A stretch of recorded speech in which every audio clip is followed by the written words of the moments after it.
রাধে রাধে, শুভ বিকেল। বিকেলে কাটানো কিছু মুহূর্ত তোমাদের সাথে শেয়ার করবো। বাইরের প্রকৃতিটা দেখো বিকেলে কত সুন্দর লাগছে। ঘুম থেকে উঠে কিছু ভালো লাগছিল, প্রকৃতিটা দেখে মনটা ভালো হয়ে গেল। তারপর ঘরে এসে বিছানাটা গুছিয়ে নিলাম।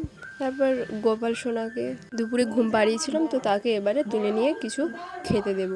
ঘুম থেকে তুলে মুখ ধুয়ে একটু জল খাইয়ে দিলাম। দেখো গোপাল সোনাকে কত সুন্দর লাগছে। তারপরে দুপুরে দুধ পুলি এনেছিল, তো সেটাই এবার একটু খেতে দিয়ে দিচ্ছি গোপাল সোনাকে। তারপরে অনেক দিন কাজ হয়নি আমার, রান্না পুজোর থেকে কাজ বন্ধ ছিল, তো আমি একটু সেলাইয়ের কাজ করি, তো সেটা কাজের জন্য আবার বসে পড়লাম। অনেক কাজ করিনি, তো ইচ্ছা করছে না একদম কাজ করতে, কিন্তু কাজ পড়ে আছে, দিতে হবে। যার কাছ থেকে নিয়ে এসেছে ফোন করেছিল আমাকে, তো ওরা তারা দিচ্ছে, পুজোর আগেই কাজ কমপ্লিট করে দিতে হবে। তো কী কাজ করি তোমাদেরকে পরে একদিন বলবো।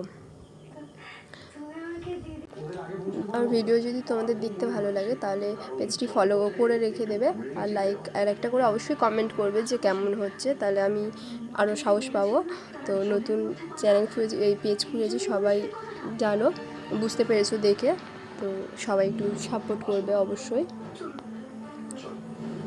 হরে কৃষ্ণ, রাধে রাধে, সবাই ভালো থেকো, আবার পরে